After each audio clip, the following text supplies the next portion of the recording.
Hi, it's Amanda Graham from Mindful Coherence, or MindCo. I was at an event last night and I was asked a really interesting question. It's what's the gap in the therapeutic market that Mindful Coherence might fill? There was a lot of talk about problems, really big problems, global issues. Very little talk about behavioural issues around us, around our awareness, our connection to our environment and people around us. So I got to thinking that, well, maybe we shouldn't be looking at this as a gap in the therapeutic market, but rather as space. A lot of what I do centres around our connection with the energies in nature and actually blending that with modern science, modern psychology to help people to understand where their life can thrive a little more. So we bring people back to an awareness to their own innate identity, a connection to self, to their system of protection, their system of healing. There's no magic formula, and there's no formula that suits everybody because we're all so individual. But the question might be more, in that space that we have, that we're all contributing to in great ways, is there room for us to find a connection really deeply to ourselves, which they will then make an impact on the issues that we're having to deal with in the world? Clarissa Pinkola Estes, I've just revisited one of her books from 1992. She describes, she's an ethnoclinical psychologist, and she's a very clever lady. And before the evolution of our internet, when there was an overload on all our senses, she wrote, "It's not an accident that the pristine wilderness of our planet disappears as the understanding of our own inner wild nature fades." And it got me thinking about this space in the therapeutic market that Mindful Coherence might be filling. She was talking in 1992 about the wild nature of women particularly, and how that has been frustratingly kept down over the generations to the point where we've lost that connection to our wild nature, the very thing that actually makes us who we are and makes our contribution to society. So she was talking about this vitality and how much it was flagging in 1992. Here we are now in 2023, 30 years later, and I can testify that in the 3 generations that I've been aware of and lived in my family alone, I've seen an increasing pressure on women to achieve much more with much less support. Almost as if with every generation we should achieve more.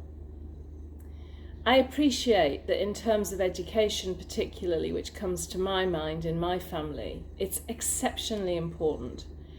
My mother was given the opportunity to go to university her mother didn't have. I decided not to go to university when I was given the chance at 18 because I didn't really know what I wanted to do. And I had no regrets about that, but my mother was devastated. How could I have been given this opportunity and then turn it down? I'm grateful that I went down the route that I went down. I learned so much more from doing that and then choosing the time to go and study, choosing the time to do my academia. I'm grateful that I work with men as well as women now. Not quite as many men, but I do work with men. And I admire them for coming forward now, because it's been very difficult to raise that stigma around men and talking about the issues that they have. I also work a lot with adolescents. And this is really important when we talk about in terms of that space that's around us. How do we teach the children, the adolescents in our lives, to actually cope with that space, to be comfortable within that space, and to use that space wisely? In other words, we can fill it, but we don't need to fill it all. We can actually take our time and we can fill it in the way that is right for us as individuals. That in itself is an adaptation to the world and the way that we live today. We don't need to keep filling this space. To go back to Clarissa's reference to our own inner wild nature, I just want to simplify that a little to begin with and reference all human beings, whereas she was talking specifically about women.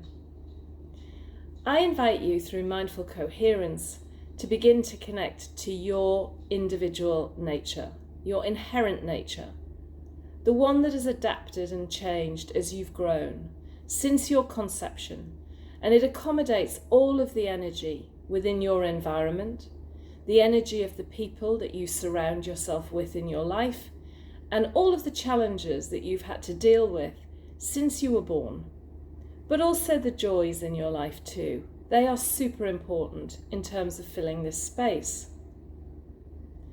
All of this is influenced as you come at which stage of life you're at now. It also may seem like a stroll in the park for some of you that may be having this realization, and it may also seem like you're climbing a mountain if you're coming to this and having a light bulb moment. Either way, the sense of achievement as you slowly begin to recognize your true nature, as I did 25 years ago, you begin to find that you embody your highest timeline in your life. You break out of your comfort zone that's been keeping you very safe, but maybe unfulfilled and even quite sad for some time. When you get to this point, that's when you become mindfully coherent. And this mindful coherence scale, it's going to move. So you're going to be on it for a while, hopefully for the rest of your life. Nothing in your life is luck. We always have power. We always have power to make choices, and nature always wants to show us her guidance. Now more than ever, we need to really listen. And what goes on within us is a mirror of how much or how little we do listen to her guidance system. So this is what I want to put into this space, into this therapeutic space. I want to give you the chance to work on yourself. MindCo is here to help you to begin this journey and start to fill this space with wonderful tools.